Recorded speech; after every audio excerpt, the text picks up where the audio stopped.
Hey everyone, and welcome to this week's Neuro Fundamentals, where today we will be talking about posture, or looking at posture. I'm going to make a slight caveat. So we are going to be looking at just a bunch of different exercises that I recommend that you get good at if you want to see your posture improve. The caveat I'd like to make, though, however, is these exercises are based around the idea that through traditional training methods, your posture isn't already improving. So if you want to see improvements in your posture, you want to feel like you're standing taller, you want to feel like your shoulders feel like they're all lined up in the right place, you don't have that kind of forward neck posture going on, you don't feel slouched, you don't feel like you are leaning into one hip, rotated, twisted. The absolute best thing that you can be doing is literally just moving. So movement on its own is the number one thing for improving your posture. Basically, the easiest way to think about this is the more comfortable your brain feels that it can deal with movement-wise in every different situation, the more confidently it will let you stand up. So if your brain doesn't feel like moving into certain positions is going to be healthy for you, it's going to rotate your body away from those positions, lean your body away from those positions, or put a lot of tension in those positions that don't feel so strong so that they're less likely to land themselves in trouble. If your body doesn't feel like it can process all the information in the world and react and move according to that quickly enough, it's going to give you worse posture to try and make you stay still, okay? So when you stand up nice and tall, you can see much further in the horizon. There's more potential to go and do and get things. When you have that kind of hunched over posture, that's more a protective mode. That's not designed. I wouldn't want to go for a run not actually being able to see where I'm going. It's not designed for that. It's designed to cover up all of the internal organs, to lift your shoulders up so that your neck isn't going to get bashed around so much, and just to also make it physically harder for you to move so that you actually can't travel so much distance, and therefore it's more difficult for you to go somewhere where you might get into danger. As far as your brain's concerned, the place where you are now is safe because you haven't died there yet, and that's pretty much what it is trying to do. So we're going to be going through a number of exercises. If moving in general isn't helping you improve your posture, these are my kind of best bets as to what it might be. Now, if you're already on a program with us, we'll be looking at some of these things in more detail, and you'll probably find that we've given you certain things over other things, or things in addition. There's always exceptions, but this is kind of a list of all the stuff that you just need to be good at. So, as usual, we are going to start with some breathing exercises.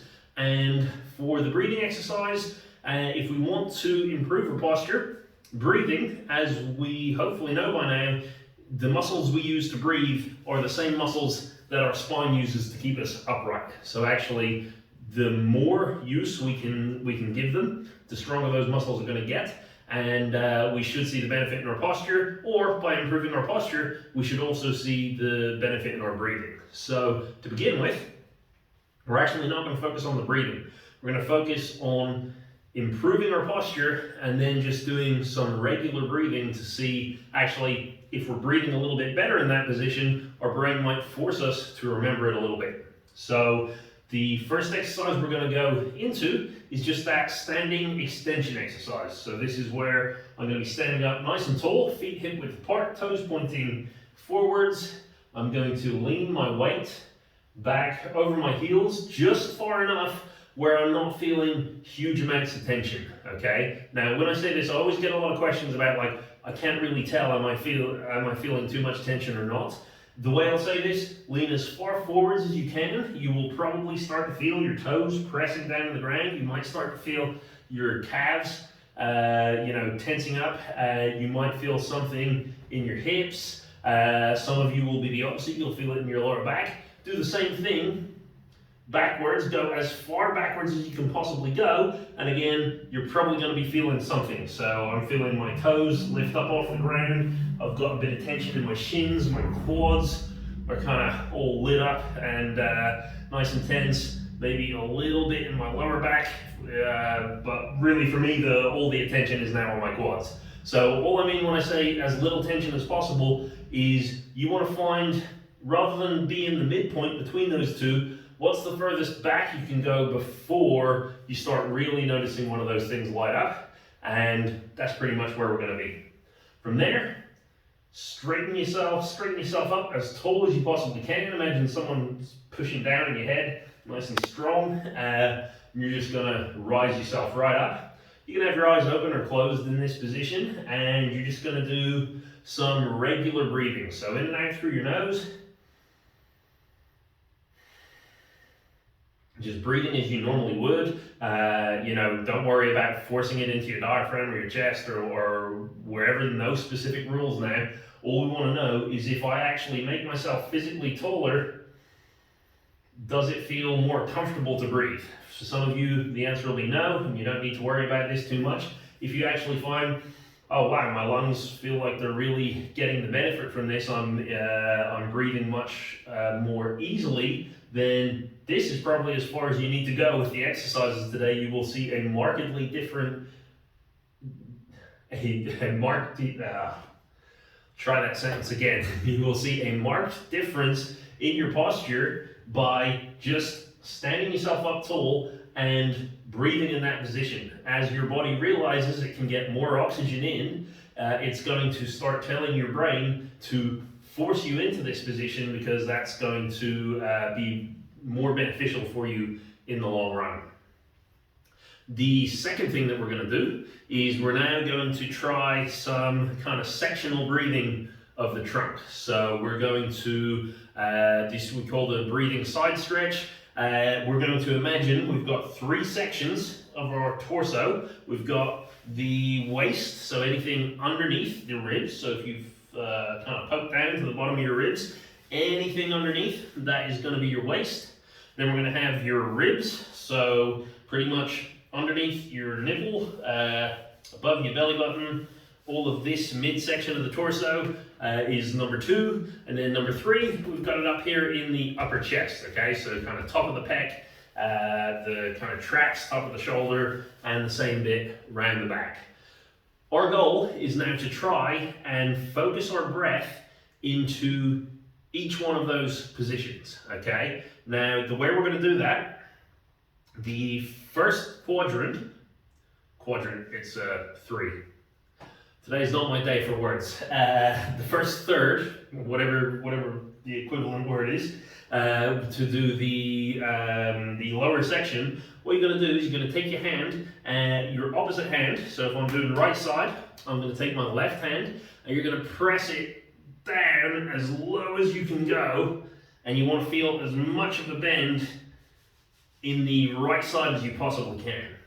And from there, you're going to breathe, and you're just going to take a breath in. Now, hopefully, even if you can't grasp the idea of trying to breathe into this section, hopefully by putting this section under stretch and taking a normal breath, you're going to start feeling some stretch or just some motion or something happening down in this area, okay? So there's 2 levels you can be at in this. One is where you physically try to imagine your lungs actually were your entire torso, and just imagine you're trying to inflate this one section of your torso. If not, just take a normal breath, and you just want to try and lean far enough that that normal breath is enough to create some stretch there, and that's just going to wake up the muscles around to tell them, hey, these bits are also important in inflating your lungs, okay? So if you've tried a few breaths on one side, we can try the exact same thing on the other side.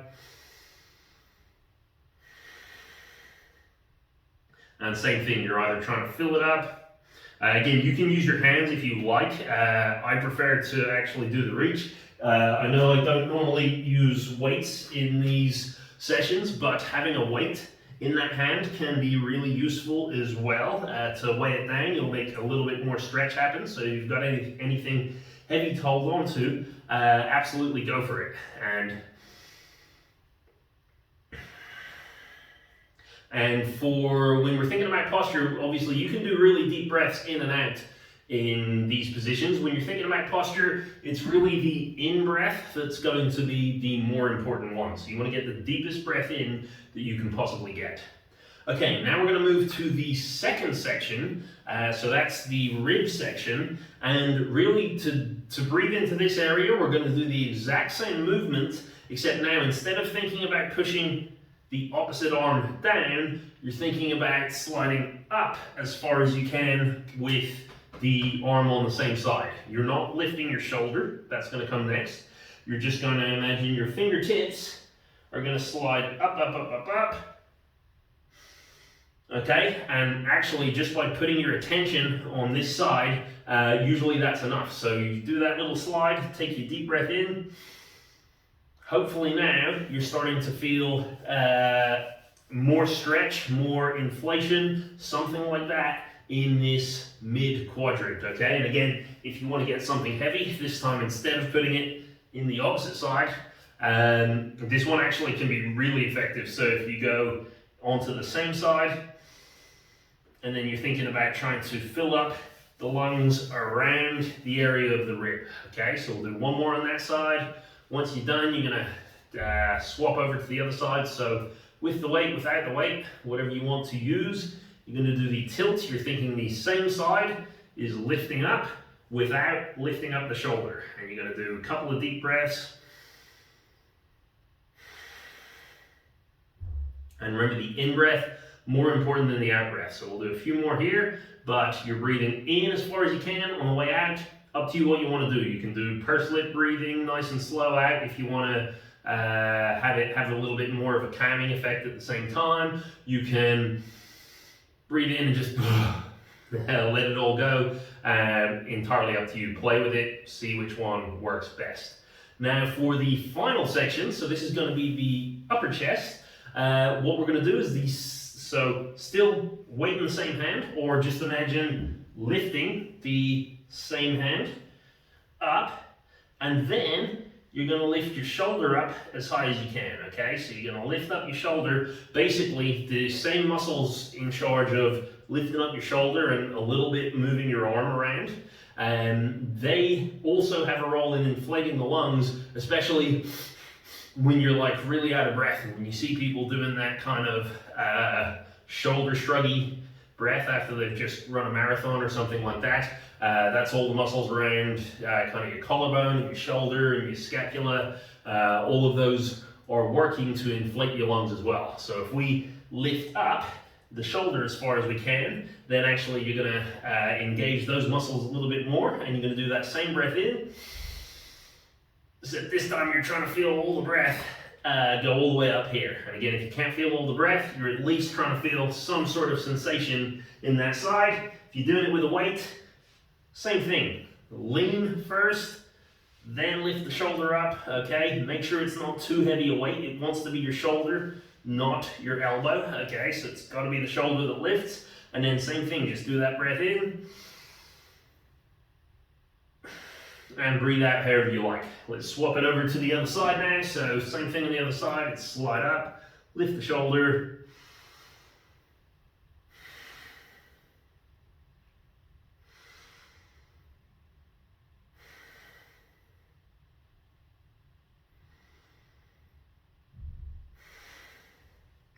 Okay, cool. Now, as always with all of these, if you find one area in particular that is incredibly difficult, that is the one for at least the next week I recommend you take away and try. So just like with all the other ones, don't try to do all of these exercises every day, especially if you're on a program with us. Stick with our program, that is probably the better one. But there's definitely no harm in self-assessing some of these things, and if you find one especially difficult, well, ideally you shouldn't be finding it difficult. So that is the one that you want to practice. Don't end up giving yourself tons of extra work to do. Just choose whichever the weakest link is, because that is what you will see the most gains of throughout the week. I'm just going to stick this weight away so I don't end up kicking it.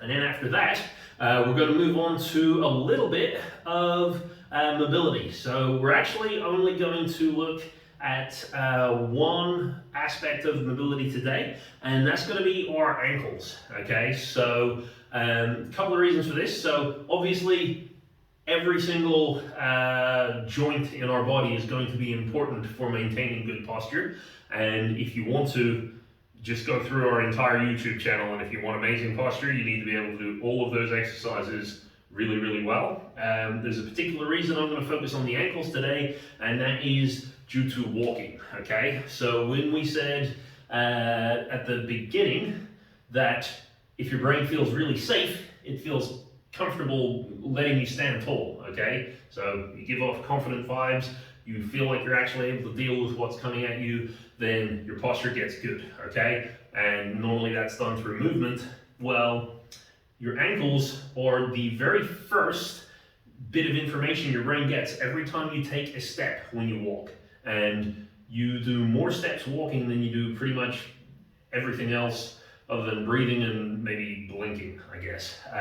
So every time you walk, if your ankle mobility is really nice, that is going to set up a good foundation traveling up the chain for the brain to go, ah, yeah, everything's nice and safe. Things feel good right now.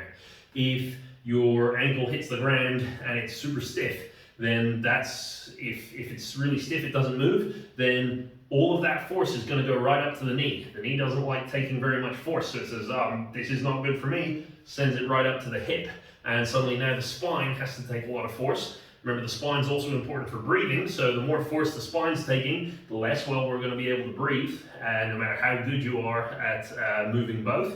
And therefore your spine is not going to let you take all of it, so now a lot of that force is going into your shoulder, your elbow, your wrists, your fingers, your jaw, and all of those things can end up taking the force from the ankles. Okay, we're going to look at just working on the ankles today because there's so many bones in there that we can actually dissipate a lot of that force just by having ankles that move better. Okay, so exercises we're going to do, we're going to look at pretty much all of our ankle exercises in one go that we've got. So first of all, we're just going to look at ankle tilts, just because that'll be the easiest to get us started. Okay, so as you can see, I'm just rocking my ankle side to side here, and in the beginning, your goal is just to see how far you can get it going. Okay, so use whatever kind of shift your weight, rotate your body, whatever you need, get your ankle moving side to side. Next, you want to see, can you actually do it keeping your upper body still? So now I should be able to fix my eyes on the target. I should be pretty aware that my torso isn't rocking side to side. Okay, so I'm verifying my ankle can move independently of all of these.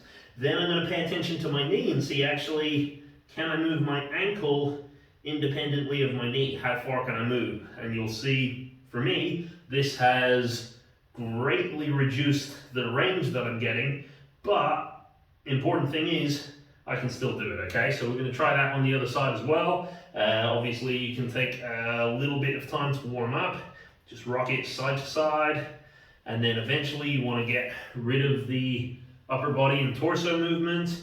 You want to get rid of the rotation in the knee. Sorry, just sliding my shorts up to show you my knees. I know you probably didn't need to see that twice. So that's the beginning with our ankle tilts. That one's super important. As our heel hits the ground, our ankle's actually going to do a bit of a rock from the outside to the inside every time we walk. So we really want that one to be working quite well. Next up, we're going to move down to the toes. So with our toes, for walking, really, we just want to know, can our toes comfortably lift off the ground, and can they kind of scrunch in? So can I lift them up? Can I lift them down? That's going to be quite important. Okay, so you don't need to go too fancy and complicated like the 1 up, 4 up kind of combinations that we have. Just scrunch them in, lift them up. Again, that's really all they do when you're walking is scrunch in. They have a little bit of a wave going on, but other than that, nothing too fancy. So we'll try that on the other side as well.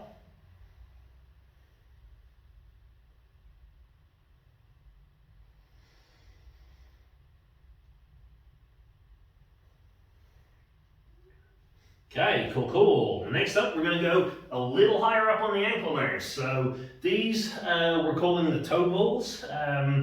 Bit of a weird name. We didn't name them. Somebody else did, and we've just taken the name. So if you're wondering why. So for the toe pull, if you imagine in a straight line, so this is the very exaggerated version, I'm going from all the way back and rocking all the way forward. I'm imagining I'm trying to get this little front part of my ankle, so if you slide your finger down, there's like a little groove there.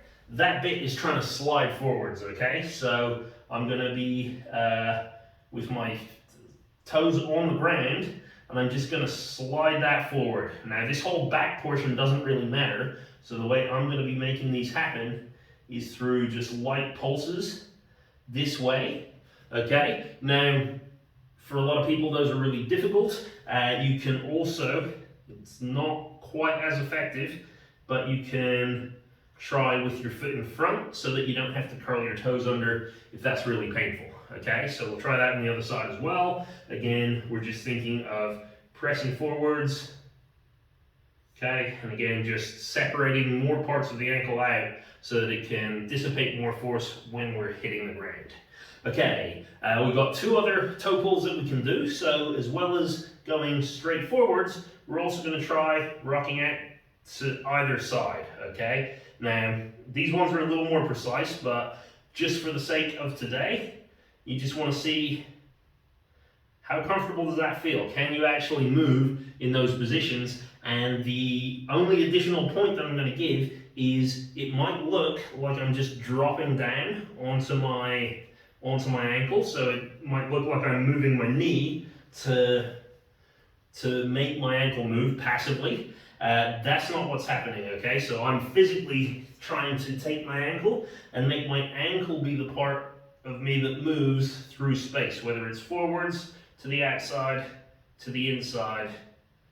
It's always thinking about moving the ankle, not moving the knee, okay? We'll try same thing on the other side. So again, just make sure you're familiar with them. If any of these are particularly difficult, they're the ones you want to work on. And as with the forward one, you can also do these side ones not quite as effectively, but a little more comfortably with your foot in front of you. Okay, after that, we're going to have a look at some ankle circles. So feel free to, you've seen I've already been grabbing on to use some balance. That's totally fine for these exercises. Remember, the important thing, what we're trying to build here, is the range of motion in the ankle. If we're trying to focus on what the other foot is doing, that's probably going to mean you're getting less range. You're also being able to put less attention into the ankle as well. So it's probably not going to do you so very well in the long run. We're going to look at circling your ankles. Today we'll just go for full big ankle circles, and I believe we looked at this a while back. If you feel you can do the big circles comfortably, then what you want to do is find what's the biggest circle you can do where your toes are not curling and flexing on the end, okay? So you might have to make it a little bit smaller, but your toes should remain perfectly still on the end of your foot without flexing up or curling in. Try the same thing on the other side. This side actually feels a little more comfortable for me, which is unusual. Usually this is the one with more problems, but whatever, I'll take it. Okay, cool. So again, find out which one of those you're bad at, get better at it. It's going to improve the way you walk. Anytime you're improving the way you walk, if you're taking about 10,000 steps in a day, you're getting all the benefit of that one little bit of movement times 10,000. So always a really good one to be working on. Anything that improves how you walk is always a good exercise in my book. Okay, now we're going to get on to the real kind of cool, fun stuff. So this is the kind of main component of training posture and having posture improve, and that is going to be the vestibular system. Okay, so vestibular system, you'll have heard me talk about it a lot. Little canals that live inside your ears. Their job is to tell you when you are falling, okay? Now, if I said your posture is all dependent on how confident your body feels moving through space, do you think it's important that your vestibular system should be able to react fast? The answer, of course, is yes. Your vestibular system is one of the strongest influencers of your unconscious posture, okay? So, I mean, I can stand nice and straight like this and feel like, yeah, my posture, well, is pretty exaggerated, but eventually when I get distracted or when I just get tired or my brain is focusing on something else, I probably resort to something, again, hopefully not as exaggerated as this, but my posture is going to slump. It's going to revert to what my unconscious posture is set to, not what I'm consciously trying to set myself to. Okay, I hope that makes sense. But you have an unconscious posture, the default that when you're not paying attention, how your brain likes you to be, and then you've got the one where, you know, even when you're not focusing on your posture, when, you know, somebody you like comes into the room and you kind of straighten up, you've got a conscious posture that you are consciously thinking of, or you might not be consciously thinking of it, but there's a more conscious part of your brain that's saying, hey, you need to be in this set position right now, okay? So that's going to be the conscious. Your unconscious posture, almost exclusively regulated by the vestibular system, because if your vestibular system is not reacting quickly and you're about to fall over, your brain doesn't like that. It wants you to be able to either react faster. If it knows it can't react faster, it's going to protect all the organs and it's going to bring you closer to the floor already, so that if you do fall, your legs are more likely to buckle, you're more likely to kind of roll a little bit. And that very specific hunched over posture is just your vestibular system saying, hey, we might not realize we're falling until you're about here. So you need to make sure you've already started the process of bracing yourself at all times, okay? So if we want to see our posture improve, we want to be training our vestibular system. Only 2 exercises really that we need to be focusing on. We're basically looking at exercises for the saccule and utricle. Those are called the otolith organs. They tell us when we're going forwards, side to side, backwards, up and down, okay? So the first exercise we're going to look at are called utricle circles. You're going to start feet shoulder width apart. You're going to close your eyes and you're just going to rock yourself side to side. Okay, try to place as much of your attention as possible into your head. Okay, so I could say into your inner ear. It's kind of difficult for some people to like figure out exactly what they're supposed to be focusing on. Just try not to be focusing on what your feet are doing or your hips are doing. Right now, you want to feel the sensation of your head moving side to side. Okay, as an example, if you've ever driven down like a country road and you go over that bump where you suddenly become weightless, that part of your head that does the maybe that's just me, but that bit of your head, that sensation of like dizziness or where gravity's just disappeared, that's the bit that we're trying to pay attention to. So if that works at all, go for it. If not, don't worry too much, okay? So we're moving side to side. Now I said don't focus on your ankles, don't focus on your hips. I want you to be focusing on the sensation side to side, but at the same time, I do want you to try to keep your whole body as straight as possible. So you're not going to buckle and lean into your hips. You're not going to rotate. You want to be aware if you're doing all of those things while your attention is still up here, okay? So might be a little difficult for now. If you're not sure, just think straight body, side to side. We're then going to do the same thing forward and back, okay? We're going to see how far can you go forward and back, staying stiff as a plank.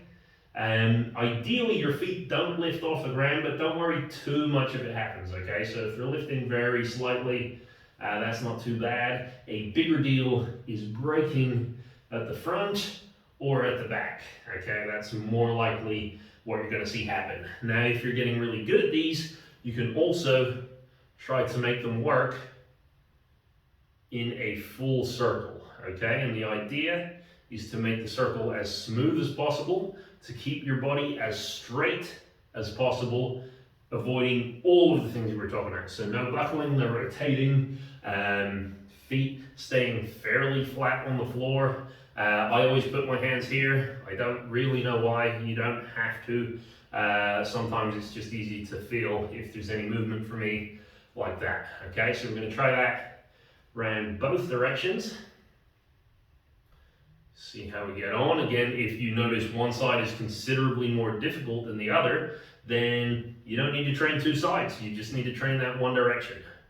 Okay, and like I said, this one especially good for that straight and upright posture. Okay, now the second drill that we're going to look at are called sacral bounces, or if you're doing them in our program, we will call them otolith bounces. Okay, for these, a number of different ways you can do it. The idea is to make your head go straight up and down like this. Okay, so no forward motions and no sideways motions, just straight up and down. Okay, easiest way for the majority of people is just going to be eyes closed, bouncing. Again, you're focusing just on the inner ear or focusing just on the sensation in your head. This should be pretty comfortable without losing your balance and leaning, okay? If that is happening, that's a pretty good sign the sacral is not happy and it's trying to get the utricle, the one that does the left and right and forward and backwards motion, to come and join in so that it has a better frame of reference for what's going on. So you're just going to be bouncing up and down. You don't need to slam your heels onto the ground or anything like that. If you do have issues in this area, another way that it might come up, rather than losing your balance, is you might start getting a lot of tightness in your calves, okay? Sometimes it's just tight calves. A lot of the time, it's going to be the sacral saying, I'm not so happy with doing this, and the calves are the biggest thing working me to make me go up and down, so I'm just going to make them sore so that you can't do it so fast. So again, if you're noticing that, that is another reason why it might be one to work on. Another way that we can practice this, you can do it with your head tilted, and notice, is one side much more difficult than the other? A lot of the time when we have difficulties with the vestibular system, it's one side over the other that is the actual problem. So you can lean to the side and do the bounces. Now again, if bouncing on the ankles isn't working, feel free to bend in the knees. If you really struggle with all of that, next time you take the escalator, eyes closed, get that upward sensation. You're getting a little forward sensation as well, but that might, if you're really getting the cramps in the calves or the knees, that's maybe not such a bad thing initially. Same thing in the lift. You can do it going up straight, going up with your head tilted. If you haven't, we'll go to the other side and just try that out and see. Again, do you feel anything weird in your head? Does it feel like actually one side feels like you're on a roller coaster, the other side feels fine? Then again, the more extreme side is the one that you want to be working. Okay, so if you do nothing else, those are the two I recommend practicing the most. If you couldn't find anything, you can't tell what's difficult.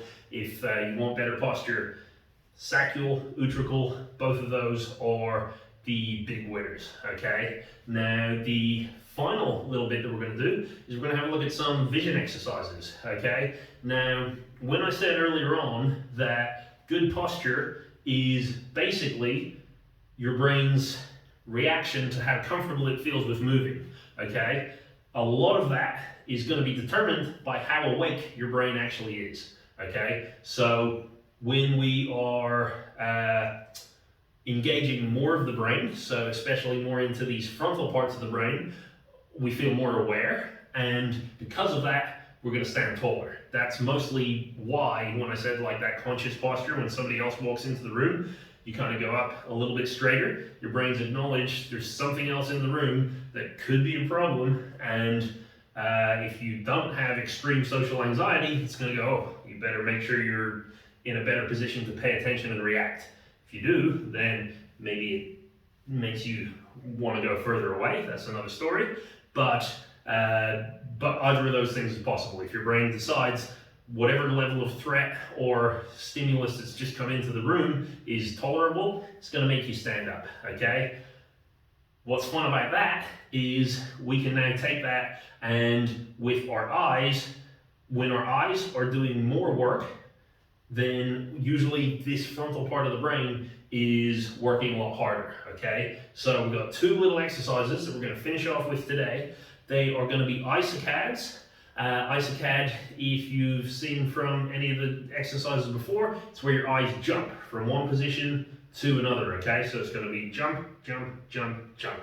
The way we're going to do them now is we're going to do them around in a circle. So you're going to start one eye above your eye level. This is an eye, this is a thumb. Told you it's a bad day for words.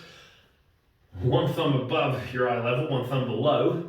You're going to look to the top thumb, look to the bottom thumb, look to the top thumb, look to the bottom thumb, and then you're going to start moving around, okay? So you can move in a circular motion. You can start to move just randomly. You can have them coming forwards and back. You're always switching one to the other, and you're not allowed to switch until you're sure you know where the other one is, okay? So if you're going quite fast, you might find that you're focusing on one thumb for a while before you see the other one come into view, and then switch, switch, switch, switch. You're just focusing on eye movement and eye jumps, and that's going to wake up this frontal lobe of the brain. That can be a really good way as a kind of warm-up technique if you're doing kind of weightlifting or gymnastics or something where you need good posture going into it. It might actually be a good idea. Finish your warm-up, do some eye jumping. The second one that we can do is a combination of kind of a lot of these. So now we're going to balance on one foot, or just get yourself into a nice, comfortable, balanced position. And we're going to play a little game around the room, which is a little bit like, I guess it's like a variation on I Spy. So we're going to start with the letter A, okay? And you're going to look around the room, okay? And your job is to find something that begins with the letter A, okay? So you can cheat as much as you like, okay? So now I've drawn a complete blank. I've got, there's an Apple Watch sitting there, so I'm using A as the brand. You could use the same letter for multiple things. So the desk could also be a table, it could also be furniture, it could also be wooden.